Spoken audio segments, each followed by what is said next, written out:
Volviendo a Brasil, 65.000 contagios en las últimas 24 horas, es un disparate, 450.000 muertos, bueno, y se mezcla, como decíamos recién, esta circunstancia electoral. Vamos a saludarlo a Gustavo Segre, analista internacional que nos acompaña frecuentemente, está en San Pablo, ahora lo encuentra circunstancialmente en Buenos Aires. ¿Cómo estás, Gustavo? Gracias por acompañarnos. ¿Qué tal? Buen día. Cambié la biblioteca por las copas de mi madre porque dice el dicho que es mejor tomar algo que leer mucho. Claro. Y con las dos banderas, ¿no? Brasil y Argentina, justamente. Ahí para está. que Siempre, siempre. Las banderas me acompañan. Perfecto. Cosas, ¿no? Bueno, ¿cómo estás mirando Brasil? Recién decíamos que se mezcla el clima electoral a lo que es todo el drama por la pandemia, ¿no? Y allí que apareció Lula en una reunión con Cardoso, con el expresidente de Brasil, que llamó mucho la atención de todos los brasileños y del mundo, ¿no? ¿Qué hacen estos dos reunidos? Sí. ¿Cómo se pueden poner de acuerdo dos personas que están en las antípodas, ¿no? de la filosofía política? Esto te muestra que cuando el adversario es mayor, los adversarios menores se juntan. ¿Y cuál es el adversario mayor? Bolsonaro, claramente Bolsonaro. Pero permíteme hacerte una observación en relación a la cantidad de gente que se contagia y que fallece. Los números absolutos son realmente críticos, son preocupantes, son trágicos. Más de 450.000 personas fallecidas, pero debemos recordar que Brasil tiene 212 millones de habitantes. Entonces, cuando uno analiza, y este es un trabajo que hago todos los días, en fallecidos por millón, en contagios por millón, en una comparación inclusive de contagios de Brasil y de Argentina. Vos sabés que Argentina, en la proporcionalidad de población, tiene más contagios y más fallecidos que Brasil, a pesar de que los números brasileños en términos absolutos asustan. Pero volvemos a Lula y a Fernando Henrique Cardoso. Yo creo que la idea es hacer lo que puedan para que Bolsonaro no gane las elecciones de octubre del 2022. Y para que Bolsonaro no gane, depende de Bolsonaro. No depende de Lula, no depende de Fernando Henrique Cardoso, porque debe colocar su prioridad, y no es tonto, en dos aspectos. La vacunación por un lado y el crecimiento económico por el otro lado. En la vacunación está lento Bolsonaro y los gobiernos provinciales, lento en relación a lo que debería estar, lento en comparación con Uruguay, por ejemplo, con Chile, más avanzado que Argentina en este momento, tiene 20 millones de su población con una dosis y 10% de la población con una y segunda dosis. En esta semana debe llegar a los 100 millones de dosis distribuidas y próximo a los 70 millones de dosis aplicadas. Son números elevados también, pero en comparación a la población, no es tan efectivo como parece en términos absolutos. Y el otro es el económico. Y el económico está muy bien para lo que es una pandemia, está con crecimiento económico previsto este año recientemente. Ayer el Banco Itaú hizo una proyección que antes estaba en el 4% de crecimiento, ahora es el 5% de crecimiento. Agropecuarios aprovechando una soja increíble. Por supuesto, todo el tema de la industria que sigue produciendo, sigue vendiendo. Y Brasil tuvo, y con esto concluyo esta parte al menos, tuvo en abril un récord histórico de recaudación. Fue el 43% mayor que en abril del año anterior, Gustavo. 13% mayor que en marzo. Y tuvo superávit fiscal en el medio de una pandemia. Más Con lo allá, cual, sí. la preocupación de Lula y de Fernando Henrique Cardoso. Más allá de los datos reales de los que nos hablas, la percepción y la imagen pública que tiene Bolsonaro ha estado bajando, ¿no? Tuvo la peor, según las últimas encuestas, la peor aprobación en toda su gestión como presidente, un 24% según las últimas encuestas. Recién lo veíamos liderando una caravana de motos en las calles. ¿Cómo es la percepción de la gente, no? Porque son en definitiva lo que lo van a hacer ganar o perder. O sea, que Bolsonaro es Bolsonaro. Nosotros al principio le decíamos que era un Trump sin plata, por sus locuras, por su verborragia, por la participación en las redes sociales. A él no le interesa la imagen. Está claro que no le interesa. Yo creo que no contribuye para su imagen, por algún tema tal vez interno de él, porque salir en una motoata, o no sé cómo se dirá, una manifestación de motos, que sin barbijo, con mucha gente, eso no es tener demasiado cuidado en el protocolo sanitario que todos sabemos que debemos tener. Y el presidente es un ejemplo, que debería dar ese ejemplo. El punto es que a él no le interesa eso. Él sabe que la condición para el 2022, octubre, está amparado en la vacunación y el crecimiento económico. El resto es resto y todo el mundo sabe que Bolsonaro es Bolsonaro. Entonces, creo que puede tener problemas inclusive por esas actitudes, por la compra de vacunas atrasadas.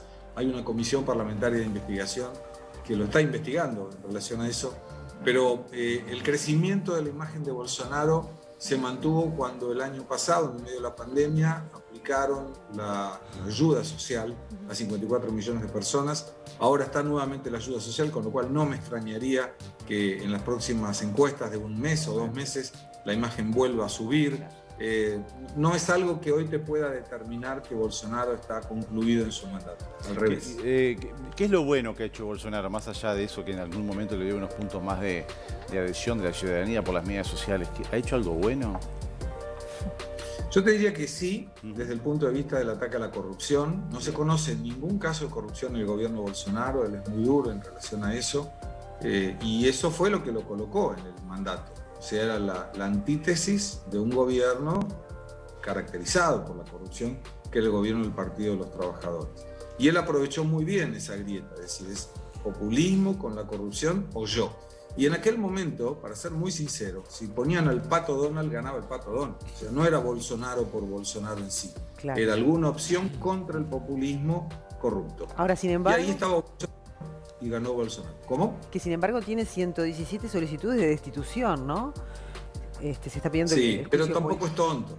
28 años en el Congreso, sabe cómo se maneja el Congreso, por eso presidente de la Cámara de Diputados, que sería en definitiva quien autorizaría el juicio político, es aliado de Bolsonaro. Ahora vos decís ¿Sí? Perdóname que te interrumpí. Por favor, no, termina vos, por favor. Lo que decía es que como Bolsonaro conoce muy bien las internas del Congreso, la maneja muy bien y hoy tiene unos aliados importantísimos que son los denominados centrón. Son partidos de poca representatividad individual, pero que juntos generan una mayoría legislativa que puede ir hacia cualquier lado. Hacia cualquier lado me refiero favorable o no favorable a Bolsonaro. Y hoy están a favor de Bolsonaro, están apoyando a Bolsonaro. Entonces puede tener 200 pedidos de juicio político, difícilmente en este momento prospera. Lo que te quería decir es que me llamó la atención que al principio dijiste que el triunfo depende de Bolsonaro, no depende de lo que haga Lula. Me gustaría que profundices eso. ¿Por qué no depende de lo que haga Lula? Es decir, como candidato tiene 1 millón de herramientas para poder ganar, incluso sigue siendo un hombre popular de Brasil, es el único candidato que aparece para pelearse a Bolsonaro, ¿no? ¿Y por qué Brasil no tiene, digamos, insumo para generar otras figuras políticas? Titirica puede aparecer. No, Tiririca espero que no, es el payaso más famoso y más votado, pero está en el Congreso y no hace nada, la verdad que no hace nada. Pero te digo por qué Lula creo que no. Primero porque a la luz de la gente, el 58-60% de la gente dice que nunca votaría a Lula da Silva.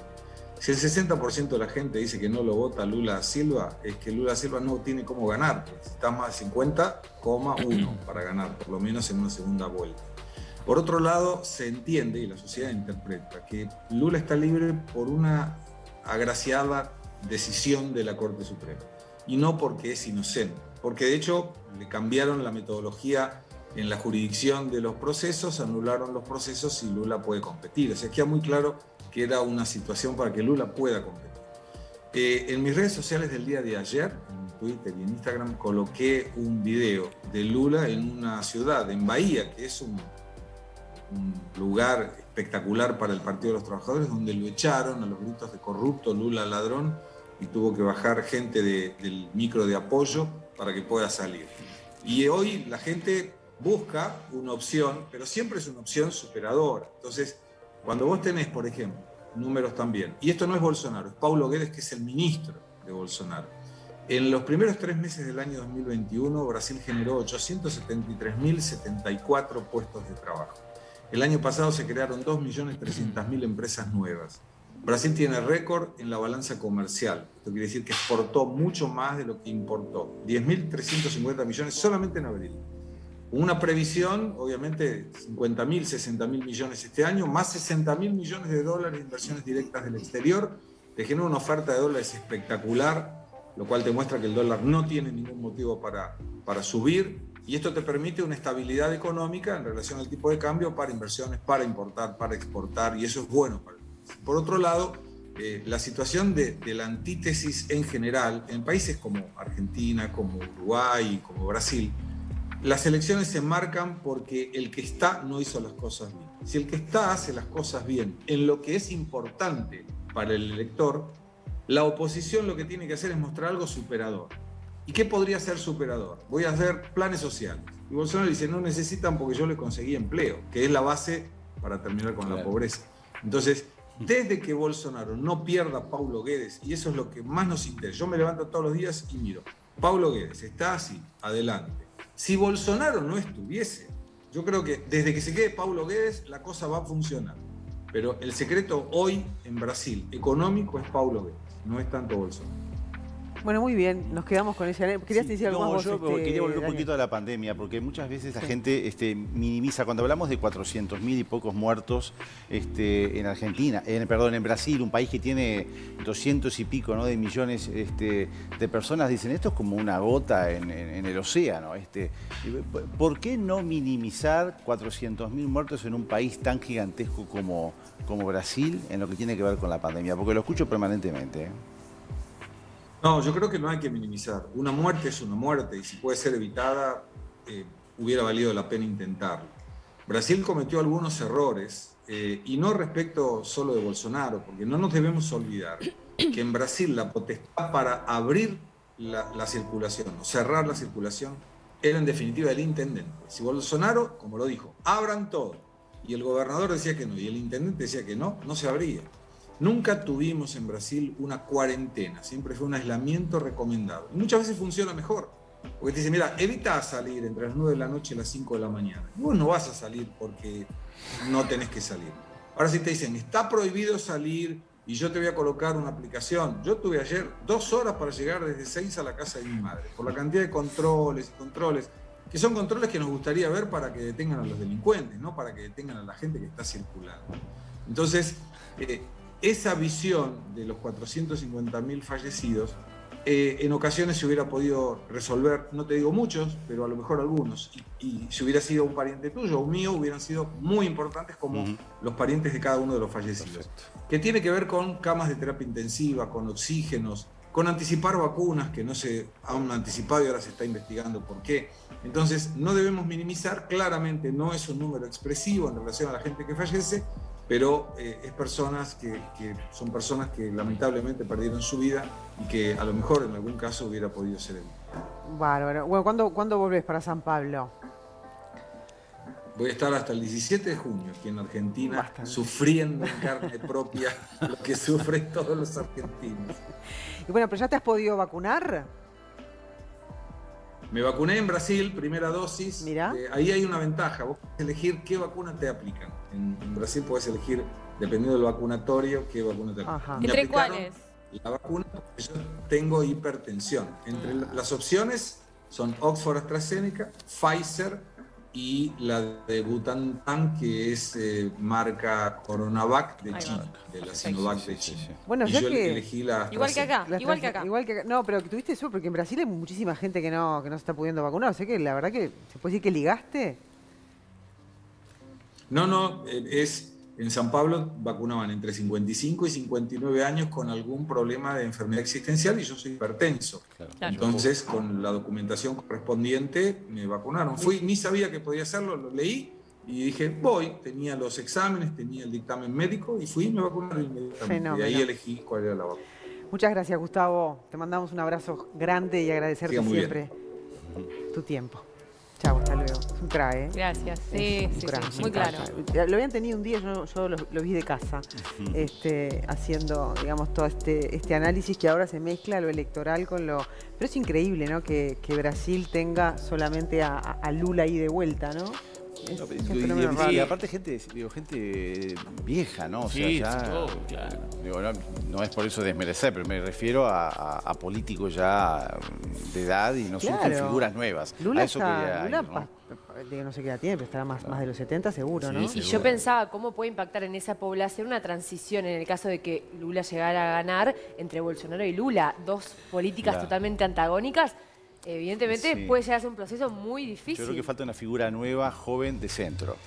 Más de centro. Sí, las debe haber, quizá no las dejan emerger, ¿no? Claro. Sí.